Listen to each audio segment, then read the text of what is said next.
Mazmur 94 ayat 16 sampai 19. Siapakah yang berbangkit bagiku melawan orang-orang jahat? Siapakah yang tampil bagiku melawan orang-orang yang melakukan kejahatan? Jika bukan Tuhan yang menolong aku, nyaris aku diam di tempat sunyi. Ketika aku berpikir, kakiku goyang. Maka kasih setiamu, ya Tuhan, menyokongku. Apabila bertambah banyak pikiran dalam batinku, penghiburanmu menyenangkan jiwaku. Umat yang dikasihi Tuhan, sedang menjumpai Anda pada renungan pra-Pentakosta. Biarlah Tuhan memberkati kita semua. Sebelum kita membaca dan merenungkan firman Tuhan, mari kita berdoa. Tuhan, pada saat ini kami hendak membaca dan mendengarkan firman-Mu. Biarlah Tuhan tolong kami, agar kami dapat mengerti firman Tuhan untuk kami pegang dan lakukan dalam hidup ini. Dalam nama Tuhan Yesus kami berdoa. Amin. Saudara, kita akan merenungkan firman Tuhan dengan judul Roh Kudus dan Dunia, yang terambil dari Yohanes pasal 14 ayat 15 sampai 17. Saya akan bacakan untuk kita semua. Jikalau kamu mengasihi aku, kamu akan menuruti segala perintahku. Aku akan minta kepada Bapa, dan Ia akan memberikan kepadamu seorang penolong yang lain, supaya Ia menyertai kamu selama-lamanya, yaitu Roh kebenaran. Dunia tidak dapat menerima Dia, sebab dunia tidak melihat Dia dan tidak mengenal Dia. Tetapi kamu mengenal Dia, sebab Ia menyertai kamu dan akan diam di dalam kamu. Saudara, Roh Kudus telah berkarya sejak pada saat penciptaan. Ketika Allah menciptakan langit dan bumi, ketiga onum dari Allah Tritunggal turut terlibat di dalamnya. Sebagaimana dikatakan dalam Kejadian pasal 1 ayat 1 sampai ayat kedua. Allah, yaitu Bapa, mencipta. Roh Allah melayang-layang dan firman Tuhan juga turut serta untuk menciptakan. Saudara, Roh Kudus telah berkarya dalam dunia ini sejak penciptaan hingga saat ini. Ia berkarya baik dalam diri orang-orang percaya maupun di tengah-tengah dunia ini, di dalam diri orang-orang yang belum percaya kepada Tuhan. Alkitab menyatakan tentang karya Roh Kudus di dunia, baik di antara orang-orang yang telah percaya maupun orang yang belum percaya. Karya itu adalah di mana Roh Kudus yang menahan kejahatan sehingga kehendak Allah digenapkan di dalam dunia ini. Ia yang menahan sehingga tidak membiarkan kejahatan untuk dapat terjadi di luar kehendaknya. Firman Tuhan katakan kepada kita, karena secara rahasia kedurhakaan telah mulai bekerja, tetapi sekarang masih ada yang menahannya. 2 Tesalonika pasal 2 ayat 7. Siapa yang menahannya? Yaitu Roh Allah. Dan Roh Kudus juga yang menempak isi dunia dengan kebenaran dan hukuman. Alkitab mengatakan Roh Kudus menerpa isi dunia ini tentang dosa dan kebenaran dan hukuman. Ini dinyatakan dalam Yohanes pasal 16 ayat yang ke-7 sampai ayat yang ke-11. Di mana firman Tuhan mengatakan kepada kita dengan begitu tegas sekali. Dan kalau Ia datang, Ia akan menginsafkan dunia akan dosa, kebenaran dan penghakiman. Akan dosa, karena mereka tetap tidak percaya kepadaku, akan kebenaran, karena aku pergi kepada Bapa dan kamu tidak melihat aku lagi, dan akan penghakiman karena penguasa dunia ini telah dihukum. Saudara yang kasih oleh Tuhan Yesus Kristus, Roh Kudus terus bekerja di tengah-tengah dunia ini. Roh Kudus juga menyaksikan kebenaran yang ada di dalam Kristus, serta menyatakan kebenaran Injil dan kesaksian tentang Kristus. Dalam nas yang kita baca tadi dinyatakan dengan begitu tegas, di mana firman Tuhan katakan, jikalau kamu mengasihi aku, kamu akan menuruti segala perintahku. Aku akan minta kepada Bapa dan Ia akan memberikan kepadamu seorang penolong yang lain. Ia akan menyertai kamu selama-lamanya, itu Roh kebenaran. Dunia tidak dapat menerima dia, sebab dunia tidak melihat dia dan tidak mengenal dia. Tetapi kamu mengenal dia, sebab ia menyertai kamu dan akan diam di dalam kamu. Dari nas ini kita belajar bahwa Roh Kudus adalah roh kebenaran di tengah dunia ini. Roh Kudus menyertai kita dan diam di dalam kita. Roh Kudus menolong kita dalam mengasihi Allah dan melakukan perintahnya di dunia ini. Roh Kudus dan dunia, biarlah kita dapat belajar dari bagian firman Tuhan ini. Roh Kudus adalah roh kebenaran. Dia menyatakan kebenaran Allah di tengah-tengah dunia ini. Roh Kudus yang berkarya melalui para nabi dan juga para rasul. Dia mempersiapkan para nabi dan para rasul untuk menerima wahyu Allah. Dan di dalam penulisan wahyu Allah, Roh Kudus juga turut bekerja. Bukan hanya mempersiapkan para nabi, para rasul untuk menerima wahyu Allah. Tetapi Roh Kudus juga yang menolong mereka di dalam menuliskan firman Tuhan itu. Di dalam 2 Timotius pasal 13 ayat ke-16 dikatakan kepada kita dengan begitu tegas sekali, ya, semua tulisan yang diilhamkan Allah sungguh bermanfaat. Dalam bahasa Latinnya Yunaninya dikatakan pasa graphe theopneustos kai evilimos. Pasa graphe theopneustos. Segala tulisan diilhamkan Allah. Segala tulisan yang dituliskan melalui para rasul dan para nabi yang tercatat dalam Alkitab ini dituliskan dengan dinafaskan, diwahyukan oleh Allah melalui rohnya yang kudus. Kita bersyukur bahwa Roh Kudus menyatakan kebenaran kepada kita. Dan pada saat kita membaca atau mendengarkan firman Tuhan, Roh Kudus itu juga yang menyatakan kebenaran bagi kita. Sehingga kita dapat mengerti firman Tuhan. Dan Roh Kudus yang menolong kita sehingga kita dapat melakukan firman Tuhan. Saudara, memang firman Allah yang dinafaskan, yang dinyatakan melalui Roh Kudus itu memberikan kepada kita kebenaran yang sungguh bermanfaat bagi kita, baik untuk mengajar kita, menyatakan kesalahan kita, memperbaiki kelakuan kita, dan memimpin kita dalam kebenaran di tengah-tengah dunia ini, bagaimana kita menjalani hidup yang seturut dengan kehendak Allah. Roh Kudus juga di dalam kehidupan kita senantiasa menuntun kita untuk mengerti kebenaran, untuk dapat hidup dalam kebenaran dan meneruskan kebenaran itu kepada orang lain.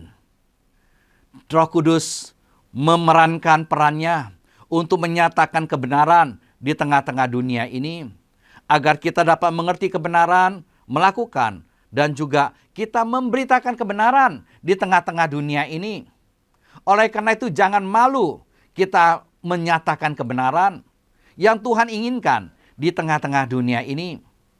Dan selanjutnya, Roh Kudus juga menyertai kita dan mendiam di dalam kita. Mengapa Roh Kudus diam di dalam kita? Alkitab menyatakan kepada kita bahwa Roh Kudus terus berkarya dalam hidup kita, membangun hidup kita. Mulai daripada Dia bersama dengan roh kita, bersaksi bahwa kita adalah anak-anak Allah. Jadi meneguhkan kita bahwa kita ini adalah anak-anak Allah. Roh Kudus juga bersama dengan roh kita untuk menolong kita terus bertumbuh dalam Dia.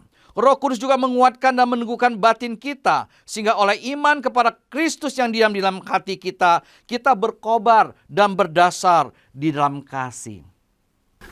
Roh Kudus juga menolong kita dalam mengasihi Allah dan melakukan perintah Allah. Hal ini dengan jelas sekali dikatakan oleh firman Tuhan, bahwa Roh Kudus yang menolong kita agar kita dapat mengasihi Allah dan melakukan kehendak-Nya, sebagaimana dinyatakan dalam Yohanes 14 ayat 15. Saudara, orang yang mengikuti perintah Allah adalah orang-orang yang mengasihi Allah. Orang-orang yang mengasihi Allah di dalam kehidupannya, dia akan mengikuti perintah Allah, kehendak Allah. Dan peranan Roh Kudus sangat besar dalam hal ini. Alkitab mengatakan kepada kita, keinginan daging berlawanan dengan keinginan roh. Keinginan roh berlawanan dengan keinginan daging. Di dalam Galatia pasal yang kelima ayat 24-25 dikatakan, barang siapa menjadi milik Kristus, ia telah menyalibkan daging dengan segala hawa nafsu dan keinginannya. Jikalau kita hidup oleh Roh, baiklah kita juga hidup dipimpin oleh Roh. Oleh karena itu, biarlah kita senantiasa hidup sesuai dengan kehendak Allah, yaitu mau agar hidup kita dipimpin oleh Roh, bukan oleh keinginan daging kita. Biar Roh Kudus senantiasa memimpin hidup kita. Kalau hidup kita dipimpin oleh Roh Kudus, maka kita tidak lagi hidup oleh keinginan daging, perbuatan daging. Apa itu? Perbuatan daging telah nyata, firman Tuhan katakan, yaitu percabulan, kecemaran, hawa nafsu, penyembahan berhala, sihir, perseteruan, perselisihan, iri hati, amarah, kepentingan sendiri, percideraan, roh penyemecah, kedengkian, kemabukan, pesta pora, dan sebagainya. Dan kita mengatakan, terhadap semuanya itu kuperingatkan kamu, seperti itulah kubuat dahulu, bahwa barang siapa melakukan hal-hal yang demikian, ia tidak akan mendapat dalam kerajaan Allah. Biarlah Tuhan tolong kita. Ketika kita dipimpin oleh Roh Kudus, maka kita akan membuang segala sifat-sifat yang kita tahu tidak berkenan kepada Allah. Kita menjauhi perbuatan-perbuatan daging kita, karena kita tahu itu akan mendukakan Roh Kudus, karena kita tahu itu akan mendukakan hati Allah Tritunggal, sehingga kita menjauhkannya. Sebaliknya, kalau kita mau dipimpin oleh Roh Kudus, maka kita akan mempancarkan buah roh dalam kehidupan kita. Orang-orang yang mengasihi Allah, yang mau melakukan perintah Allah, maka dari dalam hidupnya akan muncul buah roh. Apakah buah roh itu? Buah roh itu adalah kasih, sukacita, damai sejahtera, kesabaran, kemurahan, kebaikan, kesetiaan, kelemah lembutan, dan penguasaan diri. Biarlah Tuhan tolong kita agar dalam hidup kita dapat melepaskan, membuang segala perbuatan daging kita yang kita tahu tidak berkenan kepada Allah. Tetapi kita mau hidup kita senantiasa dapat dipimpin oleh Roh Kudus, sehingga hidup kita dapat memancarkan buah roh. Ketika hidup kita memancarkan buah roh, kita memperkenankan hati Allah. Kita akan menjadi berkat bagi orang-orang di sekitar kita. Mulai dari keluarga yang terdekat, kepada orang-orang lain yang kita jumpai di dunia ini. Biarlah Tuhan tolong kita. Demikian juga ketika hidup kita dipimpin oleh Roh Kudus, ini juga berkaitan dengan ibadah kita, pelayanan kita, dan kesaksian kita. Orang yang dipimpin oleh Roh Kudus, maka ia akan beribadah kepada Allah dengan baik dan benar. Dia beribadah bukan untuk kepentingan pribadi, kepuasan dirinya sendiri saja, tetapi dia datang untuk sungguh berbakti kepada Allah, menyembah Allah, memuliakan Allah. Dia datang beribadah untuk mengalami perjumpaan dengan Allah, dan dia datang kepada Allah. Dia dapat merasakan dan mengalami Allah yang bekerja dalam dia untuk terus memperbarui hidup dia. Oleh karena itu, hidupnya akan senantiasa rindu untuk berjalan bersama dengan Allah. Orang yang dipimpin oleh Roh Kudus, Alkitab mengatakan dia tidak lagi hidup dalam hal-hal yang tidak berkenan kepada Allah. Tetapi justru yang dia hidupin adalah hal-hal yang menyukakan Allah, yang berkenan kepada Allah. Di dalam Efesus pasal 5 ayat 18 dan seterusnya mengatakan, dan janganlah kamu mabuk oleh anggur, karena anggur menimbulkan hawa nafsu, tetapi hendaklah kamu penuh dengan roh, dan berkata-katalah seorang kepada yang lain dalam mazmur, kidung puji-pujian, dan nyanyian rohani. Bernyanyilah dan bersoraklah bagi Tuhan dengan segenap hatimu. Ucapkanlah syukur senantiasa atas segala sesuatu dalam nama Tuhan kita Yesus Kristus kepada Allah dan Bapa kita. Dan rendahkanlah dirimu seorang kepada yang lain dalam takut akan Kristus. Saudara kekasih, pada saat kita dipimpin oleh Roh Kudus, maka hidup kita akan senantiasa mau menyukakan hati Allah. Hidup kita senantiasa rindu untuk memuji Allah, baik melalui nyanyian kita, mazmur, dan juga segala kehidupan kita yang penuh dengan syukur kepada Allah. Dan hidup kita juga akan menjadi berkat bagi orang-orang yang ada di sekitar kita. Demikian juga ketika orang hidup dipimpin oleh Roh Kudus, ini juga akan mempengaruhi pelayanannya. Saudara, gereja adalah umat Allah, tubuh Kristus, juga persekutuan Roh Kudus. Dan Alkitab mengatakan bahwa Roh Kudus memberikan karunia yang berbeda-beda kepada setiap orang percaya. Kepada setiap anggota tubuh Kristus diberikan karunia Roh Kudus yang tidak sama. Tujuannya untuk apa? Yaitu untuk melayani, saling melayani, untuk membangun tubuh Kristus. Biarlah Tuhan tolong kita. Kalau kita mengatakan kita dipimpin Roh Kudus, maka kita akan melayani di dunia ini. Baik di tengah-tengah umat Allah, tubuh Kristus, maupun keluar kepada orang-orang lain yang membutuhkan pelayanan kita. Tuhan mau pakai kita untuk melayani di tengah-tengah dunia ini. Biarlah kita mau Tuhan pakai. Ketika kita mengatakan hidup kita dipimpin oleh Roh Kudus, maka itu berarti kita mau menggunakan karunia yang diberikan kepada kita untuk melayani. Bahkan kita mau terus diperlengkapi agar hidup kita semakin memuliakan Allah. Hidup kita semakin menjadi berkat. Hidup kita bermakna di tengah-tengah dunia ini.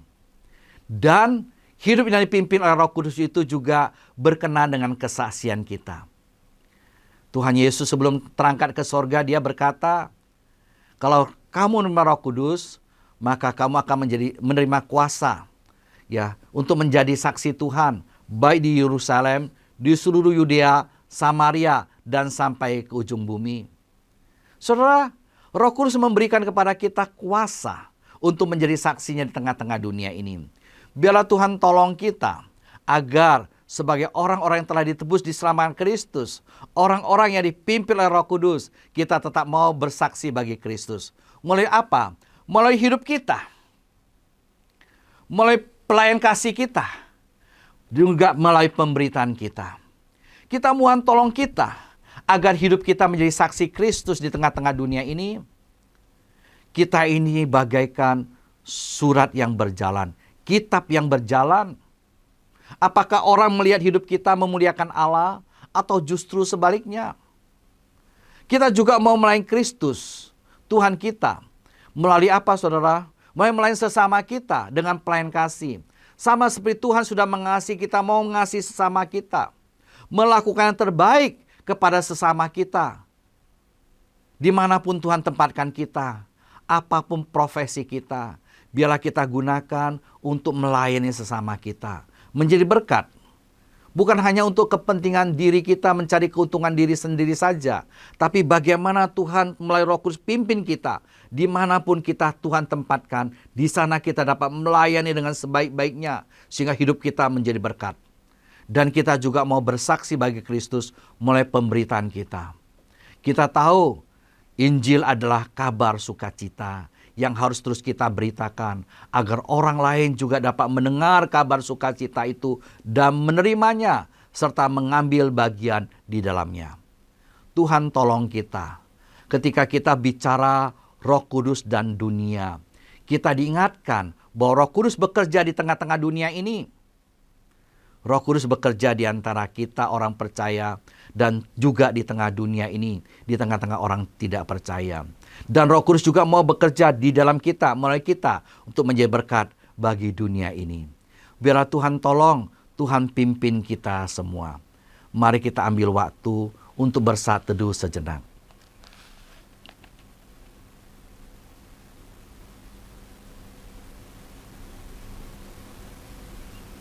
Amin. Ya Tuhan, ya Allah kami yang bertata di kerajaan sorga, kami bersyukur atas kehidupan yang Tuhan berikan sampai saat ini. Kami bersyukur akan kehadiran Roh Kudus di dalam hidup kami. Buat kami untuk lebih peka akan kerja Roh Kudus di dalam hidup kami. supaya kehidupan kami ini dapat menjadi saksi kebenaran, baik di dalam keluarga, sekolah, pekerjaan, komunitas pelayanan, dan komunitas manapun yang Engkau tempatkan. Kami juga berdoa untuk pelayanan kategorial anak, remaja, pemuda, dewasa, dan lanjut usia di GKI Surya Utama. Biarlah Tuhan saja yang memperlengkapi para pendeta, TPG, penatua, maupun aktivis, sehingga pelayanan mereka boleh menjadi saluran pertumbuhan iman di tempat ini. Kami juga ingin berdoa untuk orang-orang yang sedang mengalami kesulitan, baik secara ekonomi, psikis, maupun fisik. Kiranya mereka boleh tetap merasakan kehadiran Tuhan di tengah-tengah kesulitan mereka, sehingga mereka tetap kuat untuk menjalani keadaan sulit ini. Tuhan, inilah doa dan seru kami.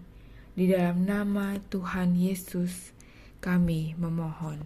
Amin.